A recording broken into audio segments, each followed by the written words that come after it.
देखिए आज की इस वीडियो में बुआ हम देखेंगे मानव नेत्र तथा रंग बिरंगा संसार चैप्टर का जितने भी एमसीक्यू क्वेश्चन यानी जितने भी ऑब्जेक्टिव क्वेश्चन है उन सारे क्वेश्चन को हम लोग आज देखेंगे। ठीक है, पिछले वीडियो में बुआ हमने आपको प्रकाश के परावर्तन और अपवर्तन दोनों चैप्टर के जो काफी महत्वपूर्ण ऑब्जेक्टिव क्वेश्चन सब है जो बिहार बोर्ड के एग्जाम में जो हर साल पूछे जाते हैं, मैक्सिमम टाइम उस क्वेश्चन को पूछा जाता है, उन सारे क्वेश्चन को उसमें बताया गया है। तो सबसे पहले उस वीडियो को आप देख लीजिए और आज जो हम लोग शुरू करेंगे बुआ फिजिक्स का लेसन 3 कौन सा है बुआ, मानव नेत्र तथा रंग बिरंगा संसार। इसी चैप्टर को आज हम लोग क्या करेंगे। ठीक है, तो देखिए बुआ इसके जो ऑब्जेक्टिव क्वेश्चन है इस चैप्टर से भी काफी बनते हैं और इससे पूछे भी जाते हैं और जितने भी इसके महत्वपूर्ण क्वेश्चन है उसी सारे क्वेश्चन को हम अभी लिखे हुए हैं और इन सारे क्वेश्चन को आपको समझाएंगे। तो चलिए वीडियो को शुरू करते हैं। देखिए यहाँ पे क्या है बुआ, पहला क्वेश्चन है इंद्रधनुष रंगीन क्यों होता है। बुआ इंद्रधनुष का रंगीन होने का क्या कारण है बताइए। तो देखिए बारिश के समय क्या होता है, पानी के बूंदों से प्रकाश का वर्ण विक्षेपण होता है। इसके ऑप्शन तो यहाँ पे नहीं लिखे गए हैं लेकिन याद रखिएगा पानी के बूंदों द्वारा क्या होता है, प्रकाश का वर्ण विक्षेपण होता है जिसके वजह से आपको इंद्रधनुष रंगीन दिखाई देता है। याद रखिएगा किसके कारण होता है, प्रकाश के वर्ण विक्षेपण के कारण हमारा इंद्रधनुष किस तरह का दिखाई देता है, रंगीन दिखाई देता है। इतना समझ गया होइएगा। चलिए दूसरा क्वेश्चन है होगा मानव नेत्र के लिए दूर बिंदु है, यानी मानव नेत्र अधिकतम कितना दूरी तक देख सकता है। चलो इसका आंसर आप लोग पहले कमेंट करके बताओ हमें क्या होगा बुआ इसका आंसर। तो देखिए मानव नेत्र की स्पष्ट न्यूनतम दूरी है, जो सबसे न्यूनतम दूरी है, सबसे नजदीक का जो दूरी है वह है आपका बुआ 25 सेंटीमीटर। लेकिन अधिकतम दूरी जो है वह बहुत ज्यादा है, उसको बोलते हैं अनंत बोलते हैं, यानी उसकी दूरी के निश्चित नहीं है कि आपको अपने आंख से कितना दूर तक ही देख सकते हैं। बात समझ में आया कि नहीं। तो देखिए वही पर आज सामान्य नेत्र के लिए दूर बिंदु है, दूर बिंदु यानी कहां तक आप देख सकते हैं। देखिए ऑप्शन ए में आपका 25 सेंटीमीटर है, ऑप्शन बी में है 25 मीटर है और ऑप्शन सी में अनंत। इसका बुआ सही आंसर क्या होगा, अनंत होगा। याद रखिएगा ठीक है, 25 mm भी है लेकिन यहाँ इसका बुआ 25 mm आंसर नहीं होगा। ठीक है, चलिए अब क्या है बुआ देखिए तीसरा क्वेश्चन इसका देखिए आप लोग, बुआ स्पेक्ट्रम में किस रंग का झुकाव अधिक होता है, यानी स्पेक्ट्रम में प्रकाश के किस रंग का झुकाव सबसे अधिक होता है। बुआ देखो प्रिज्म से, जब किसी प्रिज्म से हम लोग क्या करते हैं बुआ श्वेत प्रकाश को गुजारते हैं, इसको प्रिज्म बना देते हैं और इससे क्या करते हैं बुआ जब श्वेत प्रकाश को गुजारते हैं तो यह श्वेत प्रकाश विभिन्न रंगों में विभक्त हो जाता है और यह कितने 7 रंगों में विभक्त होते हैं। ठीक है, कितने, सबसे ऊपर क्या होता है बुआ आपका रेड होता है और सबसे नीचे वायलेट होता है, यानी बैगनी रंग का सबसे ज्यादा झुकाव होता है। प्रकाश में किसका होता है, बैगनी रंग का यानी झुकाव सबसे अधिक होता है। तो चलिए ऑप्शन पे देखते हैं हम लोग क्या है आपका स्पेक्ट्रम में किस रंग का झुकाव अधिक होता है। लाल नहीं होगा, हरा का भी नहीं होगा, पीला का भी नहीं होगा, सबसे अधिक झुकाव किसका होता है, बैगनी रंग का होता है। याद रखिएगा बैगनी। और सबसे कम झुकाव अगर कहेगा तो हमारा कौन सा होगा, लाल रंग का। लाल रंग का सबसे कम झुकाव होता है और लाल रंग का तरंग दैर्घ्य भी क्या होता है, सबसे अधिक होता है। इसलिए बुआ खतरों के लिए सिग्नल पे लाल रंगों का प्रयोग किया जाता है ताकि यह दूर से ही दिख सके। बात समझ में आया। और हरा रंग का क्या होता है बुआ, हरा रंग का तरंग लाल से भी बहुत कम होता है, इसलिए सबका यूज हम लोग खतरों के सिग्नल के लिए नहीं किया जाता है। ठीक है, उसके बाद है स्पेक्ट्रम प्राप्त करने के लिए किसका उपयोग करते हैं। बुआ स्पेक्ट्रम प्राप्त करने के लिए देखो यह जो वर्ण विक्षेपित प्रकाश है इसे एक रंगीन पट्टी के द्वारा प्राप्त कर लेंगे जिसे क्या कहा जाता है, स्पेक्ट्रम कहा जाता है। तो स्पेक्ट्रम प्राप्त करने के लिए हम लोग प्रिज्म का इस्तेमाल करते हैं। किसका, प्रिज्म का। प्रिज्म नहीं होगा तो प्रकाश का वर्ण विक्षेपण नहीं होगा और नहीं स्पेक्ट्रम प्राप्त होगा। ठीक है, तो क्या बोलेंगे स्पेक्ट्रम प्राप्त करने के लिए किसका उपयोग करते हैं, कांच की सिल्ली का। ऑप्शन बी में है प्रिज्म का। क्या सही आंसर होगा इसका बुआ, प्रिज्म का। उसके बाद है अवतल दर्पण और नॉन ऑफ दिस, इनमें से कोई नहीं। लेकिन इसका सही आंसर क्या है बुआ आप बताओ, चलो क्या है, प्रिज्म है। ठीक है, चलो उसके बाद है बुआ आपका 5 नंबर क्वेश्चन देखिए मानव नेत्र में होता है, मानव नेत्र में होता है अवतल दर्पण, अवतल लेंस, उत्तल लेंस, ए एवं बी दोनों, यानी उत्तल दर्पण और अवतल लेंस दोनों होता है। उसके बाद कर रहा है उत्तल लेंस और इनमें से यानी इनमें कौन कौन है उसको इस ऑप्शन में आपको क्या करना है, डिसाइड करना है देख करके मानव नेत्र में कौन सा लेंस लगा होता है? तो बुआ मानव नेत्र में जो लेंस लगा रहता है उसे बुआ हम कौन सा लेंस कहते हैं? उत्तल लेंस। याद रखिएगा, उत्तल लेंस। इसका सही आंसर हो जाएगा ऑप्शन सी, उत्तल लेंस। ना कि अवतल लेंस और ना उत्तल दर्पण। दर्पण याद रखना, देखो बच्चों कंफ्यूज कहाँ करते हैं, उत्तल दर्पण के जगह क्या उत्तल लेंस में मार देंगे और जो उत्तल लेंस होगा उसका दर्पण में टिक कर देते हैं। इन सब चीजों पर आप लोग ध्यान रखिएगा। तो मानव नेत्र में कौन सा लेंस है? उत्तल लेंस। बात समझ रहे हैं ना? उत्तल दर्पण नहीं होगा, ठीक है। चलिए उसके बाद क्या है, मानव नेत्र में किसी वस्तु का प्रतिबिंब नेत्र के किस भाग पर बनता है? सुनो ध्यान से, 6 नंबर क्वेश्चन होगा, अभी आपके लिए काफी इंपोर्टेंट क्वेश्चन है, ध्यान से देखिएगा, ठीक है। मानव नेत्र में किसी वस्तु का प्रतिबिंब नेत्र के किस भाग पर बनता है? बुआ किस भाग पर बनता है?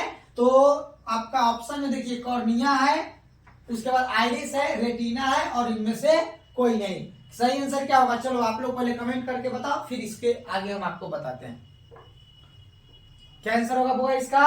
रेटिना, ऑप्शन सी सही है। रेटिना पर किसी भी वस्तु का प्रतिबिंब मानव नेत्र के रेटिना पर ही बनता है, ठीक है। बुआ आप लोगों को पूरे चैप्टर वाइज आपको ऑब्जेक्टिव कराए जाएंगे पूरा। रोजाना हम आपको कितना 6:30 में वीडियो मेरा अपलोड मिलेगा, वहां पे आकर क्या करिए आप लोग मेरे चैनल पे इस वीडियो को देख लीजिएगा। और इसके पहले वाले चैप्टर का भी है और इसके बाद वाले चैप्टर का भी अपलोड होगा, ठीक है। तो अपने दोस्तों में भी शेयर करते रहिए, चैनल को सब्सक्राइब कर लीजिए, ठीक है, ताकि हम जो भी वीडियो अपलोड करें आप तक इसका नोटिफिकेशन जा सके, ठीक है। चलिए अगला क्वेश्चन हम लोग देखते हैं। 7 नंबर तक हो गया ना, रेटिना पर। हाँ देखिए, नेत्र के रेटिना पर बना प्रतिबिंब होता है। 7 नंबर क्वेश्चन क्या होगा? नेत्र के रेटिना पर बना प्रतिबिंब होता है किस तरह का? आभासी सीधा है ऑप्शन में, वास्तविक उल्टा है, ए एवं बी दोनों, यानी आभासी सीधा या वास्तविक उल्टा, और ऑप्शन डी में नॉन ऑफ दिस, यानी इनमें से कोई नहीं। तो वो इसका सही आंसर होगा वास्तविक और उल्टा। मानव नेत्र के रेटिना पर जो प्रतिबिंब बनता है वह वास्तविक होता है और उल्टा प्रतिबिंब होता है। क्या होता है बुआ? वास्तविक होता है और उल्टा होता है। फिर से सुनो, नेत्र के रेटिना पर बना प्रतिबिंब किस तरह का होता है बुआ? वास्तविक होता है और उल्टा होता है, याद रखिएगा। उसके बाद है बुआ क्वेश्चन नंबर 8 देखा जाए, निकट दृष्टि दोष में किस लेंस का प्रयोग किया जाता है? निकट, बुआ निकट के लिए हम लोग अवतल लेंस का प्रयोग करते हैं। किसका करते हैं? अवतल लेंस का, याद रखिएगा। उत्तल लेंस नहीं बोलेंगे, समतल दर्पण भी नहीं है, और इनमें से कोई नहीं ऑप्शन है, ठीक है, याद रखिएगा। निकट दृष्टि दोष के लिए अवतल और दूर के लिए दूर के लिए वैसे कर देना यानी उत्तल, ठीक है। यानी दूर के लिए वो हम लोग जो इस्तेमाल करेंगे वह किस प्रकार का लेंस का होता है? याद रखिएगा, दूर दृष्टि के उपचार में उत्तल लेंस और निकट दृष्टि दोष के उपचार में किसका? निकट दृष्टि दोष में किस लेंस का प्रयोग किया जाता है? तो याद रखिएगा अवतल लेंस का प्रयोग किया जाता है। इसका सही आंसर होगा ऑप्शन बी, ठीक है। उसके बाद कह रहा है 9 नंबर क्वेश्चन, श्वेत प्रकाश में कितने वर्ण होते हैं? यानी श्वेत प्रकाश कितने रंगों से मिलकर बने होते हैं? ये तो एकदम आसान क्वेश्चन है बुआ, इसको तो बच्चे भी बता देंगे, जो नॉर्मल बच्चे मतलब क्या, आप ही की क्लास के जो होंगे, जो इसको अच्छे से पढ़े होंगे, जो इसका लेक्चर यानी जो चैप्टर का जो लेक्चर जो पूरा देखे होंगे, उनको एकदम तो सिंपल याद होगा। श्वेत प्रकाश कितने रंगों से मिलकर बने होते हैं वो बताओ तो। क्या इसका सही आंसर होगा? 7 रंगों से मिलकर बने होते हैं। ऑप्शन में है 3 है, 4 है, 2 है और 7 है। इसका सही आंसर क्या है बुआ? 7, याद रखिएगा। प्रकाश के किस वर्ण का, उसके बाद है श्वेत प्रकाश में कितने वर्ण होते हैं, तो हो गया। चलिए उसके बाद क्वेश्चन नंबर हम लोग 10 देखते हैं। क्वेश्चन नंबर 10 में कहता है प्रकाश के किस वर्ण का तरंगदैर्घ्य अधिक होता है? अभी तो बताया है बुआ, सबसे अधिक तरंगदैर्घ्य लाल रंग का होता है, याद रखिएगा। सबसे अधिक तरंगदैर्घ्य लाल और सबसे कम बैगनी। इसमें ऑप्शन में तो है ही नहीं, क्या है? तो बुआ देखो, सबसे अधिक तरंगदैर्घ्य पूछेगा आपसे, प्रकाश के किस वर्ण का तरंगदैर्घ्य सबसे अधिक होता है? तो आपका सही आंसर क्या होगा बुआ? लाल, ठीक है। उसके बाद कह रहा है पुतली के साइज को नियंत्रित करता है। पुतली के साइज को परितारिका नियंत्रित करता है। चलिए ऑप्शन में देखते हैं क्या है। पक्ष मावी दिया गया है, ऑप्शन बी में है रेटिना, ऑप्शन सी है परितारिका, ऑप्शन डी है नॉन ऑफ दीज, यानी इनमें से कोई नहीं। तो वो इसका सही आंसर क्या होगा?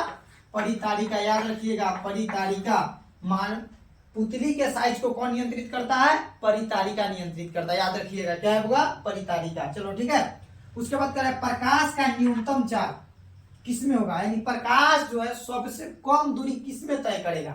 निर्वात में यानी शून्य में, जल में हवा में और कांच में। बुआ देखिए जहां पे ज्यादा डेंसिटी होगा वहां प्रकाश की चाल उतना ही कम होगी, और जहां डेंसिटी जिस तरह से घटेगा प्रकाश की चाल भी बढ़ती जाएगी। तो अगर न्यूनतम चाल तो देखिए, तो इसमें सबसे अधिक डेंसिटी यानी घनत्व किसका अधिक है?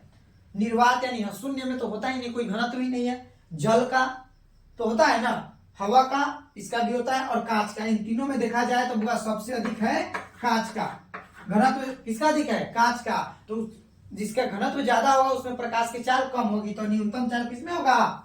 बोलो, कांच में। याद रखिएगा, कांच में प्रकाश की सबसे न्यूनतम चाल है इसमें, यानी ऑप्शन के अनुसार। ठीक है, चलिए उसके बाद है बुआ आपका अगला क्वेश्चन, 13 नंबर क्वेश्चन। इंद्रधनुष में कितने रंग होते हैं? बुआ इंद्रधनुष में कितने, तो बचपन से आते, इंद्र कविता भी पढ़े थे बुआ, इंद्रधनुष के 7 रंगों वाला पढ़े हो ना, वो नर्सरी या एलकेजी यूकेजी में जो भी क्लास में दिया था। क्या इंद्रधनुष में कितने रंग होते हैं? तो इंद्रधनुष में बुआ 7 रंग होते हैं। कितने?